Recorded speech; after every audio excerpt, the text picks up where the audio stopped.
Good evening, everybody.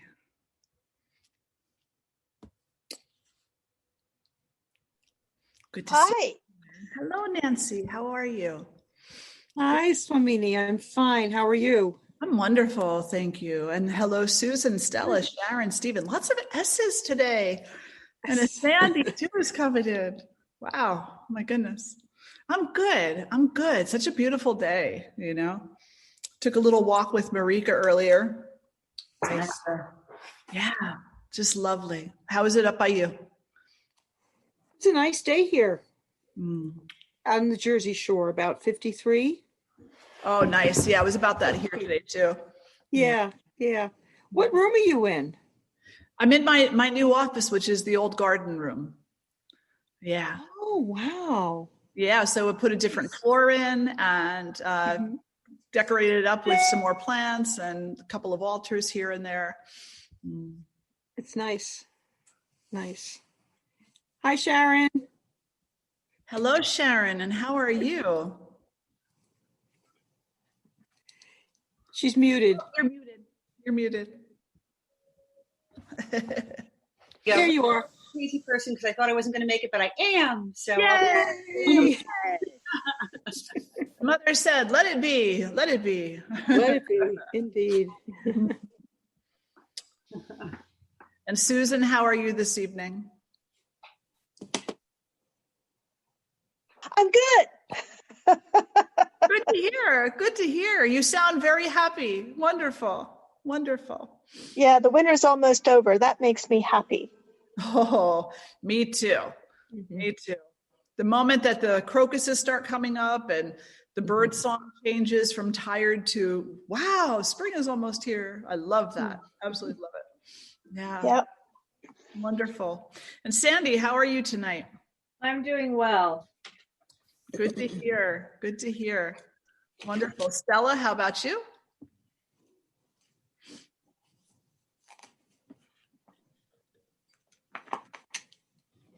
And Steve, how about you? I think Stella is maybe away from her computer. Or Steve, how are you tonight? Yes, good evening. Yeah, very well. Thank you. And you?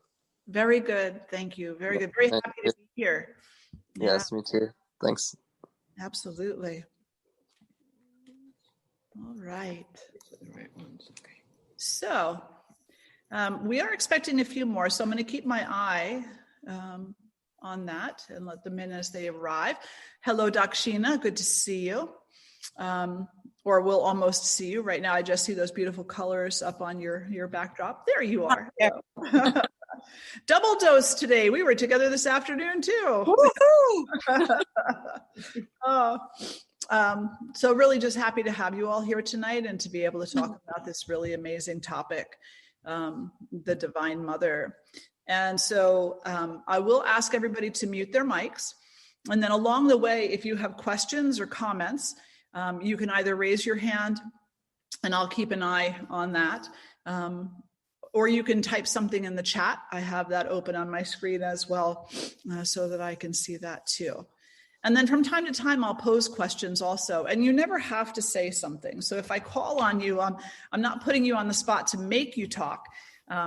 So if you want to pass, you could just say, pass. It's perfectly fine, you know. But sometimes people feel a little more comfortable to speak if they're prompted. So we'll see where it goes to. And so tonight we talk about dharma and devotion. So let's begin by sitting tall and closing the eyes. And just taking a few mindful breaths, allowing yourself to arrive, to land softly in this moment.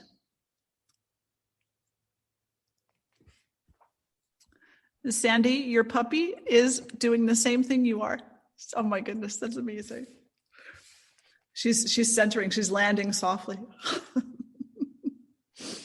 And so just breathing in and out, allow yourself to come into a heart of gratitude, a sense of softness within yourself. And with each breath, just continue to go deeper into the core of your own being.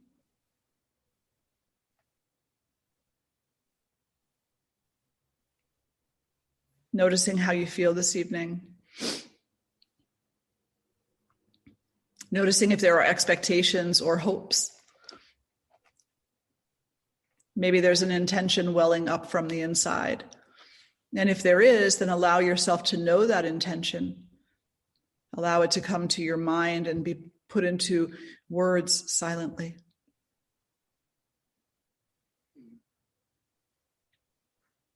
And then from that very center of the core of your being, feel that there is love there. It is a space of sweet devotion. And welcome the mother. Jema. This is your home in my heart. I'm here to come to know you and to show you that I really long for that relationship.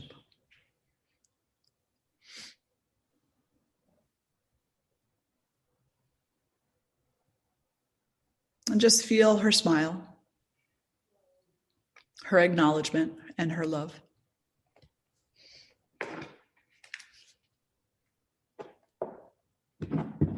In your mind's eye, visualize a candle and visualize yourself lighting that candle and placing it on the altar at her feet. The flame burns as spiritual tapas, discipline, straightforwardness, discernment, strength, courage, bravery, patience. And these things I vow on my path to knowing you. And in your mind's eye, see that you are offering a flower at her feet. Softness, nurturance, beauty, love, joy. And these things I offer you as part of my path to knowing you.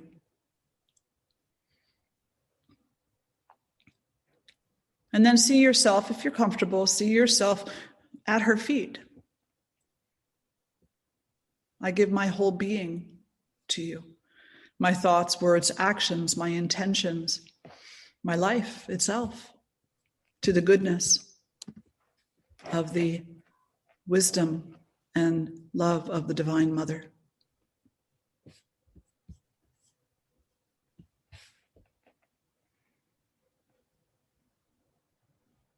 And then placing the right hand on the heart and the left hand over the right. And perhaps the mother in this moment whispers something in your ear or in your heart. Allow those words to be heard by you. What is she telling you? A message just for you.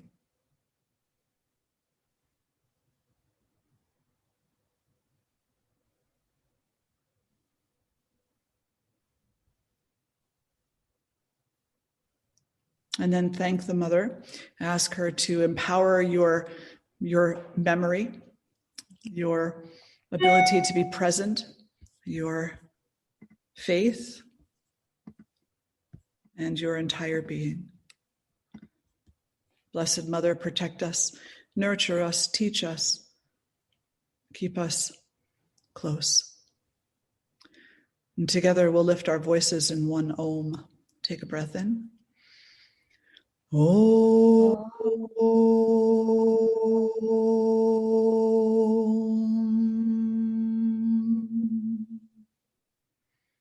Bowing the head toward the heart, acknowledging all that is.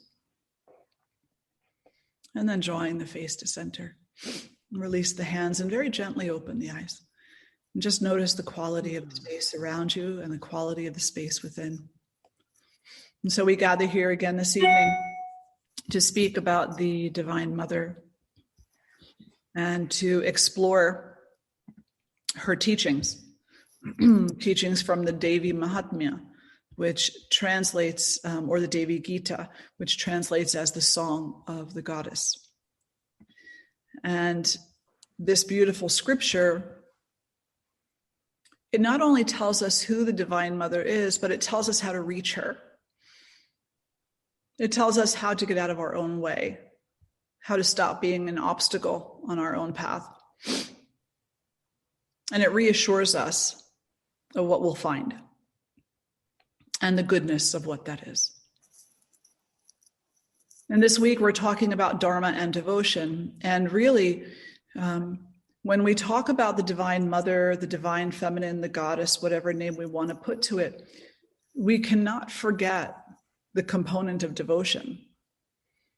It's like having, only one side of a coin, right? You have the name of the goddess, but it doesn't really mean much if we don't have a devotion to her. And the beautiful thing about that devotion is that it can take whatever form you choose.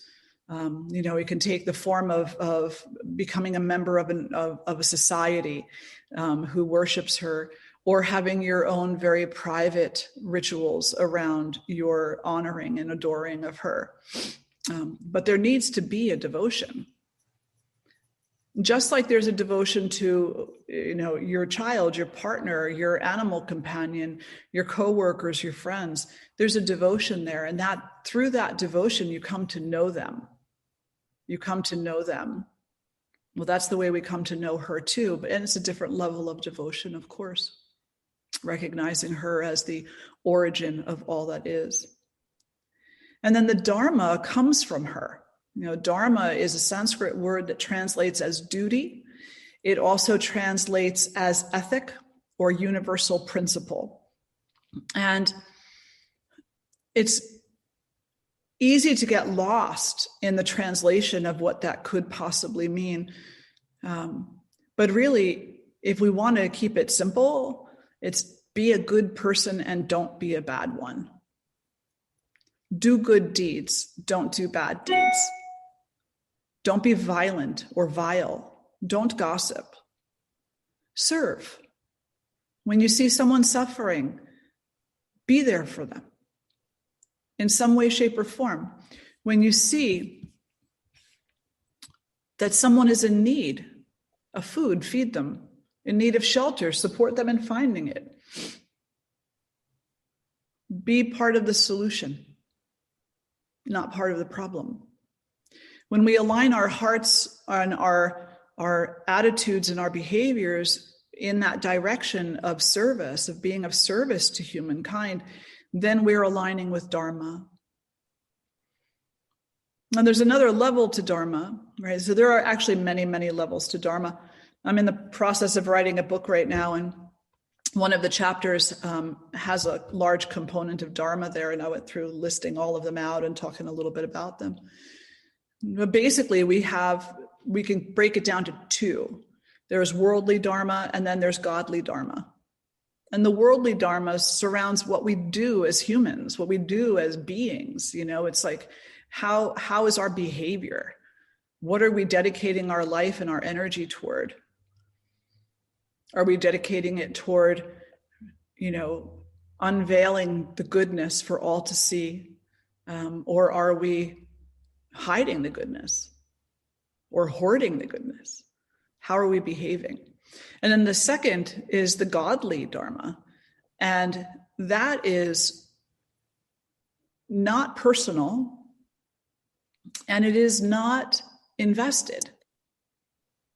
It is just harmony without even trying.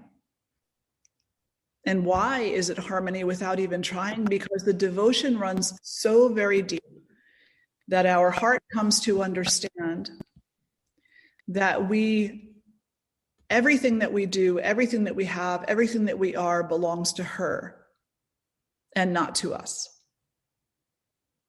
So we don't need to invest because we know that whatever comes our way will be coming to us from her. And we can have faith that it has meaning. We don't even have to search for the meaning. We don't even have to ask. It just is.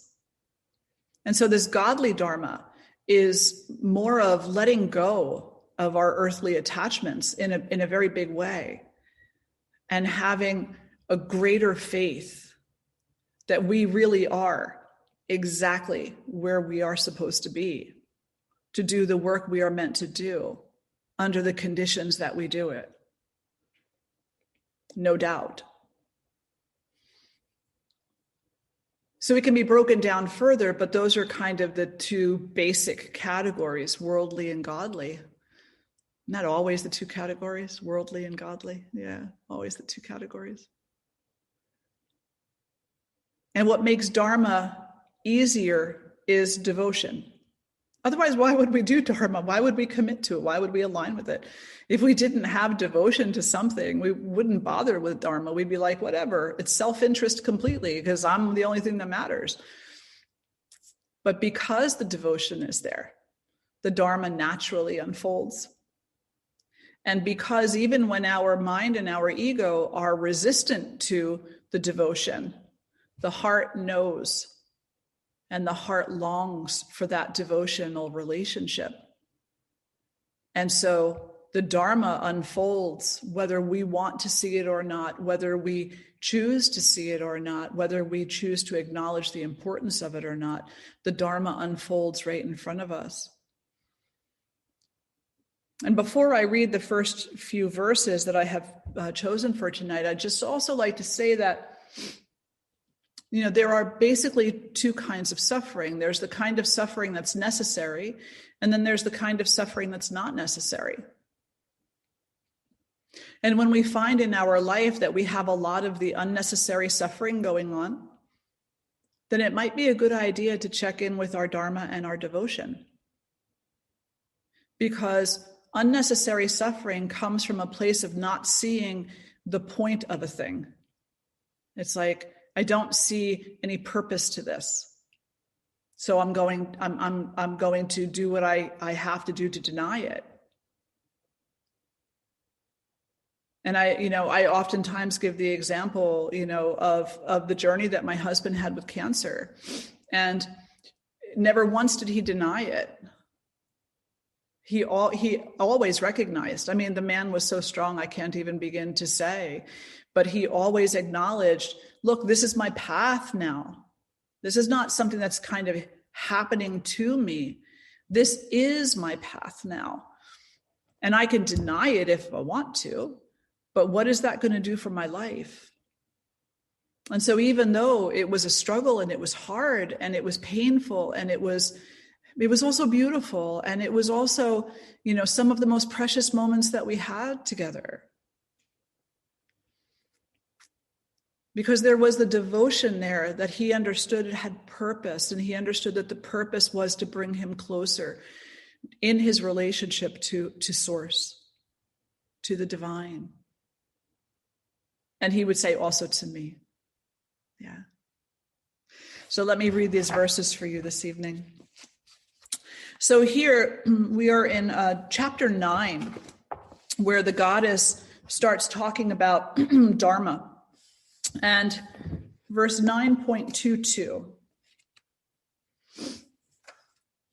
One should regard my command embodied in Vedic revelation as the secret of good conduct. Good conduct being dharma. Whenever there is a decline in righteousness, O mountain, and a rising up of unrighteousness, then I assume various guises. And related to this are the different fortunes of the gods and the demons, O king. For the sake of teaching those who do not act righteously, I have at all times provided a certain kind of hell. Not the kind of hell that's talked about in Christianity. She means suffering. Terrifying to anyone who hears about them. Those who abandon Vedic righteousness to follow another path, such unrighteous persons a king should banish from their lands. Brahmins should not talk with them, and twice-born should not sit with them at meals. So those are some pretty powerful verses. So let's take them apart a little bit. And we'll start with, thus, one should regard my command embodied in Vedic revelation as the secret of good conduct. And so what is the mother's command? Well, there are many commands, but the most basic way of looking at her commands is through her example.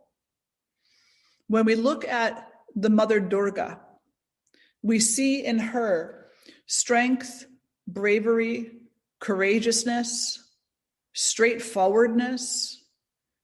We see a direct aim, like she's very one-pointed. We see she's purposeful. We see she has control over her emotions. We see that all of her actions are in service of mankind, of humankind, of womankind, of the world. When she embodies in a human form, all her actions are on our behalf. She is completely selfless. When we see the mother in the form of Saraswati, we see the one who she represents sound and creativity. She represents education, learning, knowledge, and wisdom. When we see the goddess in the form of Lakshmi, she represents abundance and wealth and knowing what to do with it. So the goddess, the commands that come from her can be found in her very own behaviors, in her very own qualities and characteristics. And then there's another side of it. There are the actual words that have been written that represent her words to us, where it says, if you wish to be healed, then you have to come to me. You can't resist anymore. As long as you resist, you're going to experience suffering, because it's just one of the consequences of being alive in a body. But the moment that you surrender, then the suffering changes. And it's not that the physical body doesn't go through what it goes through anymore. Of course it does. That's the dharma of the body. The dharma of the body is to be born, grow, change, have injuries and pleasures and, irritations, and then to age and then to pass away. It's the circle of life, right? The circle of the physical body. And so that's the dharma. So the body has its own dharma, but as a spirit within a body, the dharma that the spirit, that the soul has, is surrender. Surrender all egotistical actions to the mother. To the mother. She goes on to say, whenever there is a decline in righteousness, O mountain, and a rising up of unrighteousness. So whenever there is a decline in dharma and an increase in adharma, which is not righteousness, I show up in various guises. She comes in various forms. She's not just one way. In this regard, I love the teachings of the Baha'i tradition, because they say, basically, and I'm paraphrasing from their scripture, basically they say God has been here many times and many, many different forms. Who are we to say that God can only take one form? We know nothing about how many forms that essence has shown up in. And each time that essence has shown up in a form, it has been appropriate to the time that it showed up in. So we could take this as far as to say, when it showed up as a male, it was because that was the form that would be most accepted. Now that essence is coming forward as female, feminine. And where are we in the world today with the feminine rising? So that divine essence shows up according to the times and according to what is needed. Can you imagine that? And there's actually a very simple way to look at this, is to say, excuse me, you show up at work a certain way because that's what's needed at work. You show up to, your partner in this life a certain way because that's what's needed there. You show up at school a certain way because there's something specific needed there. You show up in your life in a multitude of ways according to what's needed in that particular circumstance or environment. Well, it's the same thing for the Divine Mother. She answers what's needed. And if she needs to be dark-skinned, she will be. And if she needs to be light-skinned, she will be. And if she needs to be young, she will be. And if she needs to be old, she will be. And if she needs to be skeletal, she will be. If she needs to be festive and largesse, she will be. She will be whatever is needed. She has no attachment to form whatsoever at all, other than her complete protection or love of us, in that her form takes on meaning for us. And she of course must know this, that when we look at Kali, we receive a certain impression. Some of us love that impression. Others of us are afraid of it. When we see the Mother Mary, we receive a certain impression. She knows some of us love that impression. Some of us fear that impression. So she comes in many ways, many different forms, so that you'll find one or two or five that you really resonate with. But it's all the same. And even if you are not associating with a form, even if you're associating with spaciousness, with the formless, what we call the nirguna, no form, your words and your heart and your intentions still go directly to her. Related to this are the different fortunes of the gods and demons. So there's a rising up of unrighteousness. There's a reduction of righteousness. And what she's saying here is that the gods and the demons will play their parts appropriately. That everything has purpose. And if we look at the battle that the mother Durga led against the buffalo demon Mahishasura, we see that, so the story is here. Lord Brahma, the creator, he had a devotee who was a little sly. This devotee prayed to him for many thousands of years. Finally, he goes to Lord Brahma and says, I've been a very good devotee. I've never missed your birthday. I've never not brought you offerings. I've every day prayed to you.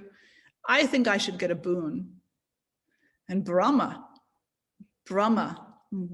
wanting to make his devotee happy, says, well, what can I give you? The devotee says, well, immortality. And Brahma says, I can't do that. No one can be immortal, not even the gods. Ask for something else. So the devotee asks to be immune to death by the hands of any man or any animal. No venomous bites, no animal bites, and he cannot die at the hands of a man in battle or otherwise. And so Brahma doesn't think too much about it. He just kind of wants, his devotee to be happy. So he says, okay, sure. So he agreed to something without thinking it through. And we can look at that as a form of ignorance. And so many things fell into place right after that, where this person became demonic and started to exploit and pillage and rape and take what he wanted because he felt, hey, no warrior can kill me. I'm safe. Started to steal the kingdoms and the land, and, he took whatever he could. He exiled the kings and the dharmic leaders, and he really made a wasteland of the world. So in order for disharmony to become harmonic,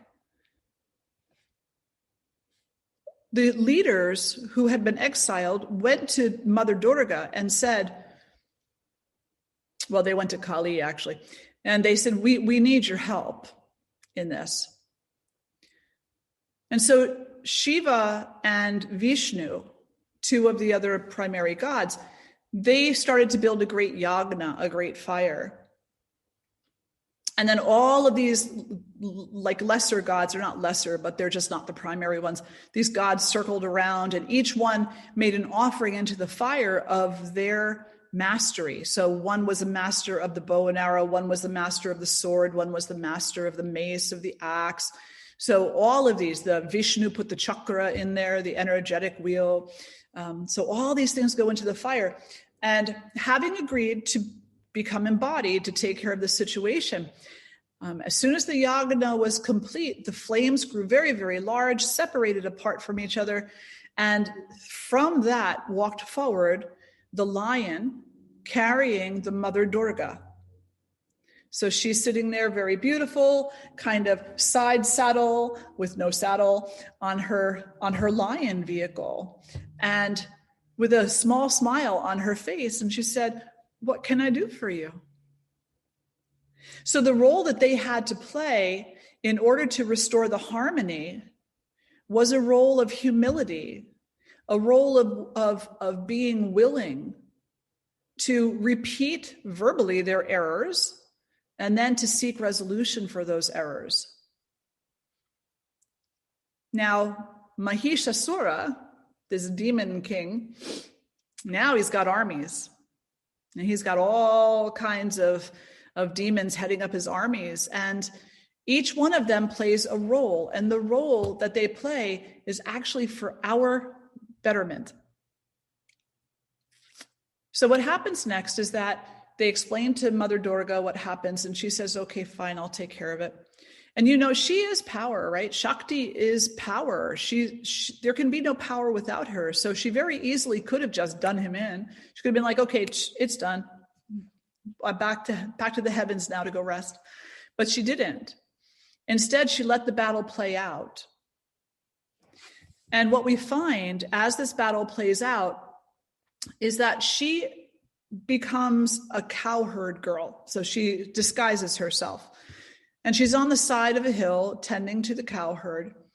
And this person who is, like the informant to Mahishasura sees her and just falls head over heels. He's like, oh my God, my master must have her. He goes back and he tells him, sir, you may have beautiful wives, but you don't have the most beautiful. This woman must be your wife. So he sends him back and he says, well, go tell her to come here and marry me, and tell her if she doesn't come here and marry me, that I'm going to kill her family and I'll drag her here by her hair and I'll force her to marry me. So the attendant goes off to Durga Ma and gives her this message. And she just listens, She could have easily zapped him, done, but no, she listens. And at the end of it, she says very kindly, I do not mean your master any disrespect, but I cannot marry him and I won't. Oh, that's the wrong answer. She says, no, you don't understand. See, as a child, I took a vow. And my vow was that I would only marry the man who could defeat me in battle. So if your master wants to come here himself and battle with me, if he defeats me, which I'm sure he would, I'm just a female, I'm just a cowherd girl, then I will gladly marry him. So the attendant goes back to Mahishasura, gives him her answer. He gets mad. In come his demon armies. The first two he sends to retrieve her, putting it nicely, are Madhu and Kaitab. So the purpose of Madhu and Kaitab, the two demons that are sent by Mahishasura, are to not kill her necessarily, but to confuse her between her desire for that which is sweet and that which is bitter.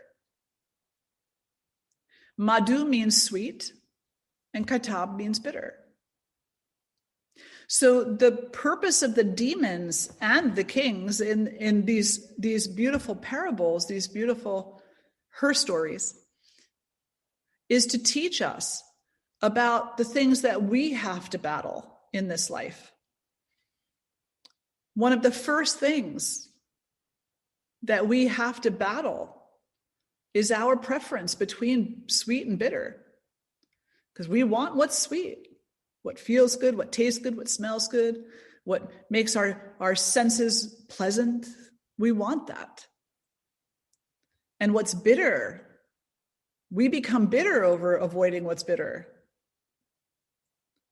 So the purpose here, and the purpose for anyone in your life who provides you with this challenge to overcome your own addiction to the sweet and your own obsession over what is bitter,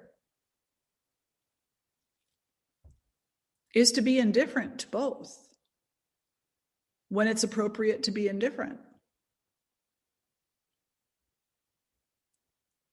So the story continues, and he sends several of these different demons, and each one represents a different quality that we inside of ourselves must battle. Ignorance, greed, jealousy, envy, confusion, chaos in the mind. And then ultimately, at the end, she faces Mahishasura, or we should say he faces her, because she's done in all of his armies. And he's really the only kind of big, strong one left. He represents the ego. So we quelch all of these other characteristics that we have. We work very much to put them into their appropriate place in order to come into greater alignment with dharma. But the ego is still there. And the ego is still sending more and more and more and more. It's got a lot of tricks up its sleeve. So there has to come a point in time where we say, okay, I have to stop playing with the little guys now and just go directly to the issue. Let's address the ego. And when we can train the ego to be well behaved through our spiritual practices, our meditations, and whatever practices we happen to have, then we will know that similar to Mother Durga conquering Mahishasura, we too will have conquered that buffalo demon. Until then, he'll just keep sending his armies. One of the final ones that he sent was Rakta Bija. Rakta means blood. Bija means seed. And so the thing with Rakta Bija was that for every drop of his blood that touched the earth, 10,000 more of him would arise. So he was a formidable adversary, very much. Mother Durga went to cut off his head, and the drop of blood hit the ground, and 10,000 more emerged. So she brought forward from her third eye Kalima, which is Durga, but it's another form because it's the form that's needed in this particular instance. And so as Ma Durga once again took the sword to Rakta Bija, Kali opened her mouth very, very wide and let her gaping tongue loll and consumed him whole. So no blood touched the ground, and that was the end of him. Rakta Bija is very important for us to understand in our quest for dharma and alignment to dharma, because he represents the desires. 10,000 desires. For every one you think you've conquered will rise back up inside of you. And we can certainly take the slow road and say, okay, today I'm going to quit smoking. A year from now, I'm going to cut down my sugar. A year from then, I'm going to do this. We can certainly do it that way. There's nothing wrong with that. Anybody ever quit smoking? I used to be a smoker when I was younger. When I quit smoking, I started eating chocolate. Yeah. So for every desire that you quench, another one just as strong, if not stronger, if not 10,000 more, pop up. So to come into a greater and greater and greater alignment with our dharma means that we really need to understand what all these tendencies, what all these demons, what they all mean in our life and how we become vulnerable and susceptible to their chaos. And then we need to correct that. And this in the Western world today, we call mindfulness to some degree, But really, when we just leave it at mindfulness, we are undercutting the work that is necessary to bring ourselves into an always greater alignment. Because it's difficult to quit smoking. And it's hard to stop eating sugar. And what's even harder is to stop being angry. That's one heck of a hard one. To keep the emotions under control. But we must try. Because if we don't, then we're not contributing or aligning with dharma. We are only aligning with a dharma, with that which is not harmonious. So she goes on to say, for the sake of teaching those who do not act righteously, I have at all times provided hells, terrifying to anyone who hears about them. Now, again, this is not the hell of Christianity. This is a different kind of a concept. It's actually suffering. And on the face of it, this may sound like, oh, what do you mean? The mother would never cause anyone to suffer. We have to step back from our own small perception and recognize that everything in this universe is the mother. So the pleasure is the mother. It's very easy to say, thanks, Ma. But if the pleasure is the mother, its opposite must be too. Because all things come from her consciousness.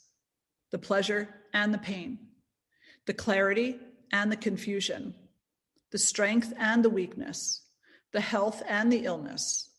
It is all part of the conscious flow. Nothing is alienated from that consciousness. Nothing.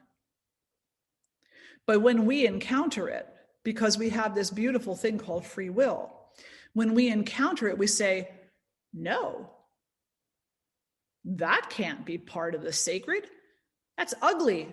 That's horrifying. That's disgusting. That can't be part of it. When we have moments like that, we can take a moment to recognize that we're falling into the lull of fear and misunderstanding. And instead of allowing that to continue, we can step forward into the light of devotion and say, okay, I recognize that this is here for reasons I don't understand. What can I do around this that actually brings me into greater alignment with myself, greater alignment with you, with the mother? What can I do? How can I let go of my expectations about this? We have no problem talking about the mother being the master of Maya, illusion. We have no problem talking about the mother being the master of Leela, divine play. We should equally have no problem talking about the mother as the master of suffering. She doesn't mean it. It's not like she's not saying, okay, you're going to suffer now. No, it's not like that. It's that there's a consequence for every action, the karma. That is also the mother. And she says you can't have it both ways. If you serve goodness, then what happens, happens.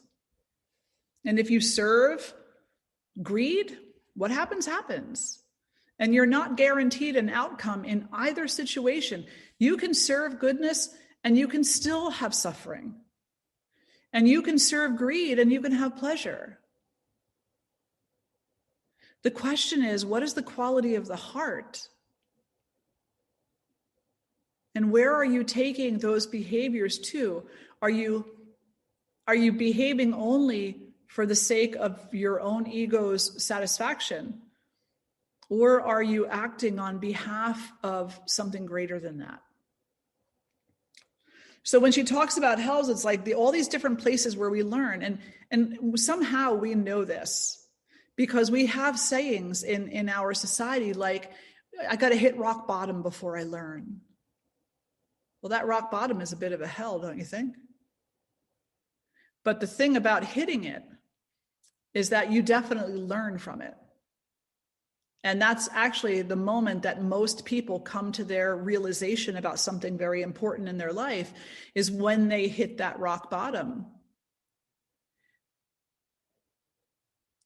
And I suppose that we could also say that this tendency is actually a consequence of our free will. She gave us the ability, we have the ability, to make up our own minds and to say, I'm going to serve the greater good. I'm going to walk through the world in a nonviolent manner. I'm going to be kind to people, do a little service work here and there. Won't rob any banks. Won't shoot anybody, Or we have the choice to do the opposite. If we do the opposite, and we have the mindset of ownership, and those actions came from a place of hatred, anger, vengeance, vehemence, then they're going to create the consequence of them, and the repercussion of them are going to create a hell within us, a hell of guilt, of shame. Does that make sense? Does that make sense? Yeah, it's a tough subject, I know, right? It's like, yeah, I want the mother to be all pretty and stuff. Look at Kali. Kali ain't pretty and stuff. She's beautiful. She's radiant, but she ain't pretty. She's a mess, I think Kali is like the original hot mess, don't you think? Only she's a hot mess with great purpose. Yeah. So she goes on to say, those who abandon Vedic righteousness to follow another path, such unrighteous persons the king should banish from their lands. Brahmins should not talk with them, and twice-born should not sit with them at meals. Basically, what they're saying here is that when you see someone, so if you recall, if you've had some training with me before and you've heard about the 4 keys of relationships, what they're saying here is that if you encounter an individual who is behaving in a demonic fashion, like one of those, Raktabija or Madhu or Kaitab or Chunda or Munda, then be indifferent to their drama. Do not be pulled into their drama and hate, lest you become the monster you're trying to defeat. Instead, do the right thing. Do the good thing. Do the thing that aligns you with dharma, even in the face of adversity. And by doing so, you actually drain power away from them. By doing so, you actually undermine their manipulative ability. So now we've talked a lot about dharma. And I think for the last few moments, I'd like to bring it into the devotion. Aside from the obvious that the devotion itself is the relationship, it's like, how do I see that I am related to this essence that we call the Divine Mother? Is through my devotion to her, through the rituals that I take part in, through the prayers that I send, through the mantras, through the service. That is my relationship with her. It's like going for coffee with a friend, or going out to dinner with your spouse, or going to your kid's football game. Yeah. Well, we do yagna for the mother. We do mantra for the mother. That's how we have the relationship with her. And the more that we come into relationship with her, the more that we do the things that please her energy. That's an interesting statement, right? Because that please her energy, in other words, that lift us up from the inside and allow us to see the inherent goodness that exists, then the deeper into devotion we fall. Because we recognize that devotion is a healer. It is the true healer. Devotion and the mother herself are the true healers. And so we surrender ourselves to her because we know that the surrender is like putting down those 5,000-pound weights that you've been carrying your whole life. And suddenly you feel light, free, and it's easier. It is easier to be the goodness and not just constantly run after it. So I'm going to pause there and ask if there are any reflections or questions at this point. Any reflections or questions?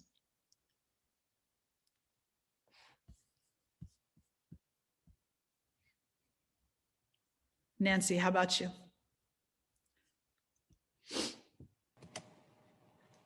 Actually, when you were moving into devotion, I was wondering, personally, like, do you have suggestions? I was thinking, I've used a certain mantra for many, many months now. And as taking these sessions with you, I'm kind of feeling like maybe it's time for another one. And so I was wondering if you had some you might share. Does that tie in with this? Is that okay? Yeah, absolutely. And so this is, in your practice for the mother, there's many different mantras that you can chant. They say that the Durga Sapta Shloka is the number one. It's 9 verses that you can just listen to. You don't even have to chant it. And if you listen to it every day, at least 3 times, then the energy of that comes to you. And so that would be one. And what I can do, the Sapta Shloki, is I can post that on my Facebook page, the link to the recording for that, and then you'll have it. Additionally, there's always Om Shri Durgaye Namaha.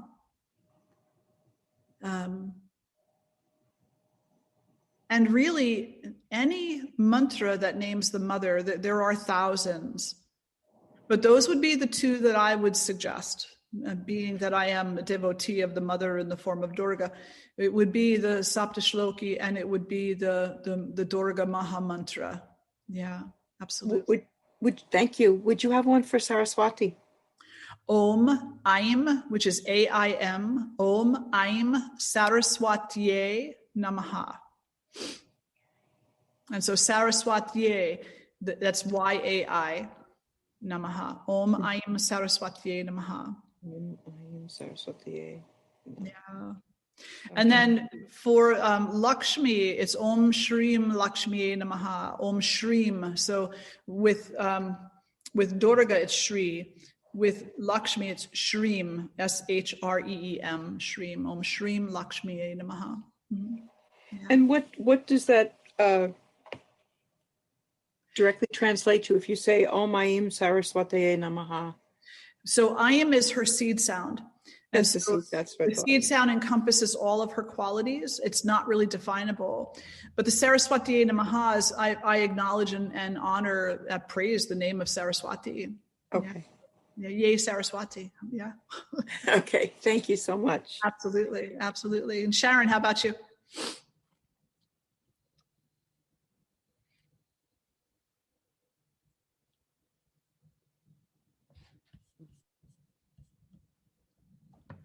I don't really know. I'm just kind of soaking it in here. That's fine. That's fine. Absolutely. And like I said before, you don't have to say anything. You can always say pass, pass, pass. So no worries. Just keep letting it soak in. Just keep letting it. Steve, how about you?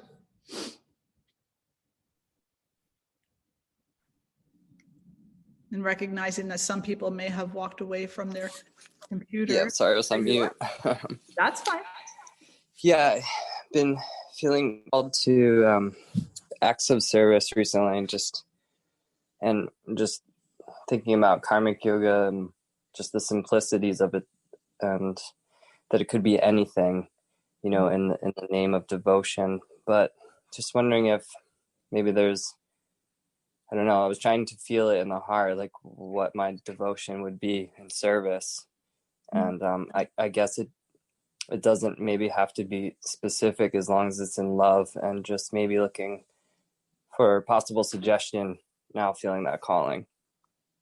Absolutely.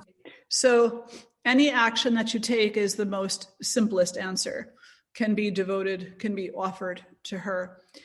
Taking part in her rituals is a form of service. And so listening to her mantra is also. And so feeding the hungry. The Divine Mother likes to have children taken care of. So maybe, becoming a big brother, big brothers and sisters, right? Big brothers, big sisters. Something along those lines that nurtures the world. Remember, the mother is the great nurturer. So do something in nurturance of the world and of the beings on the world, and do it in her name. Yeah. Is that helpful? Yeah, thank you. I've actually been feeling into that avenue. So I will follow up on that surely. Wonderful. Wonderful. Super. Thank you, Stephen. Thank you. Sandy, how about you? Very good. Alejandra, how about you?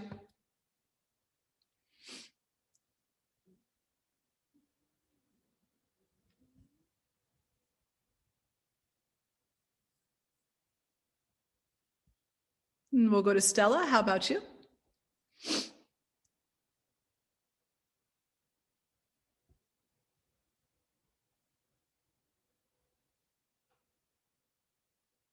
And we'll ask Susan.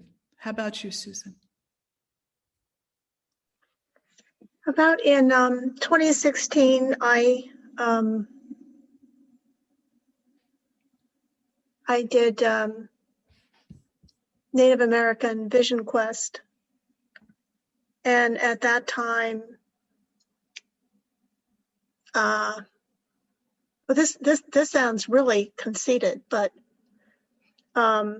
it's not meant that way.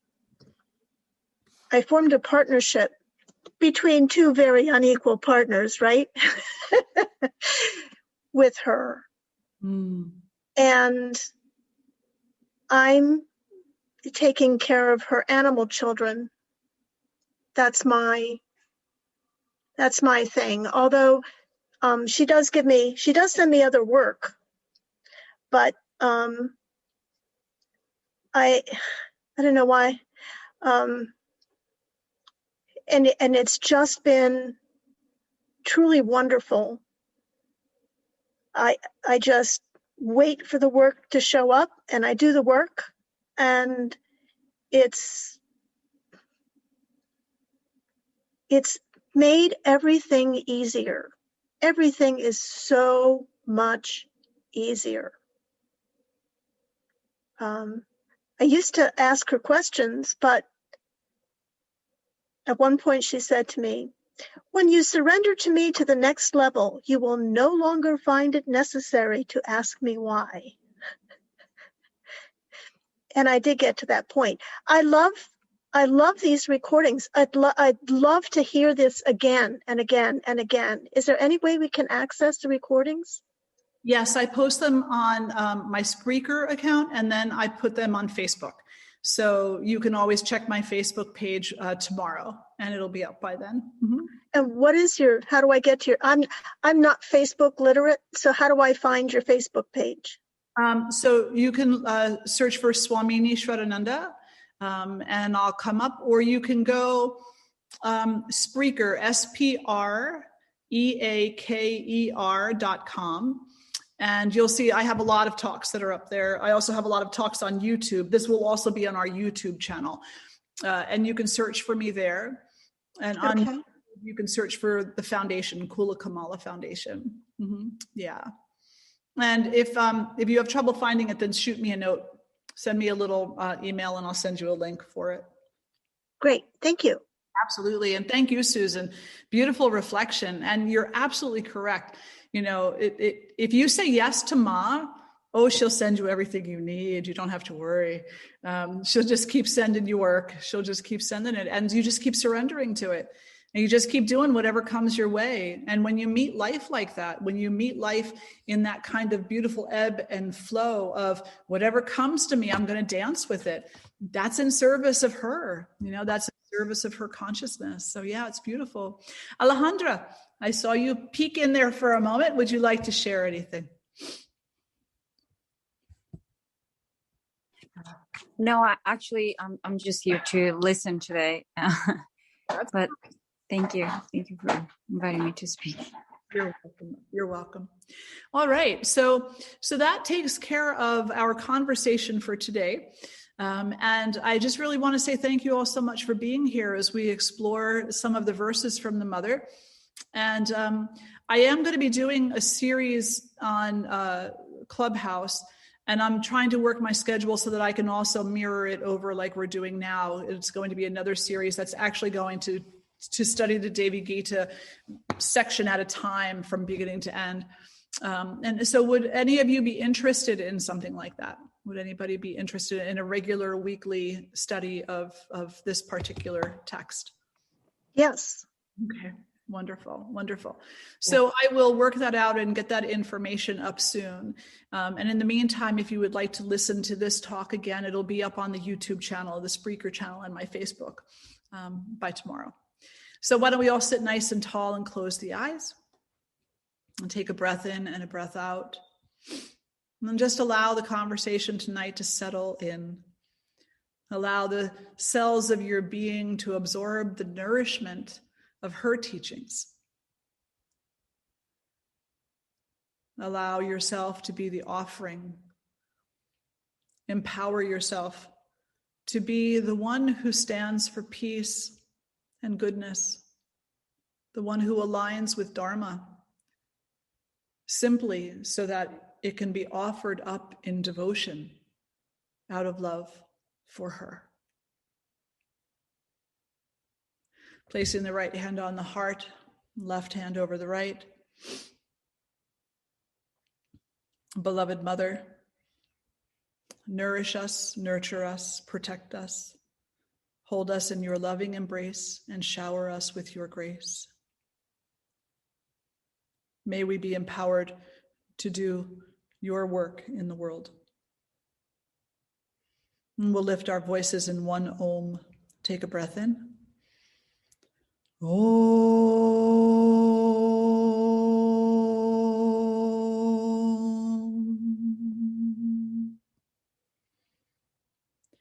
Om Shri Guru Bhyo Namaha. Om Shanti Shanti Shanti. Bowing the head toward the heart, acknowledging all that is, and drawing the face to center, fluttering the eyes open. Thank you so much, everyone. Peace to you all, love to you all, blessings to you all.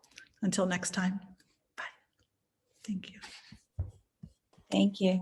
Thank you so much. Oh, you're welcome. Thank you. It was lovely to see you. So good to see you. Are you coming to visit soon? As soon as I can. I'm When are hoping. you opening? Are you opening soon?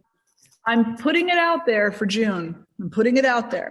So We'll see what happens. I know Joyce can't wait. Joyce talks about it every time I speak to her. I just want to go to the ashram. I just want to go to the ashram. yeah, and it's, the numbers are in a good place. They're going down. Hopefully it continues. They're saying maybe not, but I think if everything continues the way it is by June, we should be in a really great place, and then I'll be happy to welcome everybody back. So That would be wonderful. absolutely. Absolutely. Good to see both your smiling faces. Yeah. Oh, good to see you too. You So too. much love. Bye. Bye, Cher. Bye.